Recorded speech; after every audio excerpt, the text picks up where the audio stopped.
It's called Between Thought and Action because of two things. One, it reflects both on his thinking and on his actions, but also because his thinking is intended to inspire action.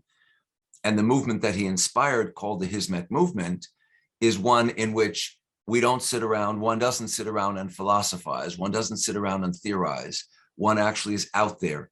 Members of the Hizmet movement all over the world, in 180 countries, are engaged in trying to improve the world, engaging with others, building schools, building hospitals, operating out of what Gülen promotes as an altruistic attitude, a sense of selflessness, a sense of concern for others that manifests itself, to repeat, in a range of different actions.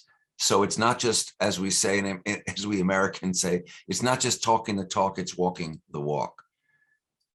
So the desire to do such a book also came in conversation with one of my friends and colleagues who is involved very much in the Hizmet movement. His name is Emre Celik, and Emre is originally from Australia, of Turkish extraction. So he's bilingual, but we always make fun of him because he speaks Turkish with an Australian accent. Mind you, my Turkish is very poor, so I can't really tell, but I know from his Turkish friends that they say that. So I try and pretend I'm one of them by making fun of his accent. Anyway, Emre was the one who suggested that I might include interviews as an important part of this book. So I will get back to that in just a moment. The basis for it, simply and straightforwardly, are his thought, Gülen's thought, his actions as reflected in his writings. So again, I've read much of what he has written and observed how over the course of the last 50 years or so, his thought has evolved, his thought has developed.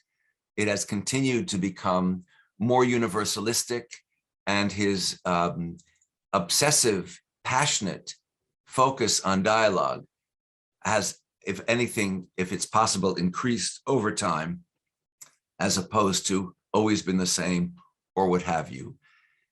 So his thought, his action, his thought and his action as an inspiration for the thoughts and actions of others. So as I've just mentioned, not just the idea of studying the Quran carefully or studying the writings of Said Nursi carefully, who is an inspiration for him from the early 20th century, but also going out and doing things, building schools, building hospitals, creating social networks, creating dialogue programs that range from iftar dinners that take place, speaking from where I'm from in Washington, D.C., all across the city, all across Ramadan, all across that entire month, there are iftar dinners that are emphatically interfaith and intercultural and interethnic and international and interracial, intergenderal.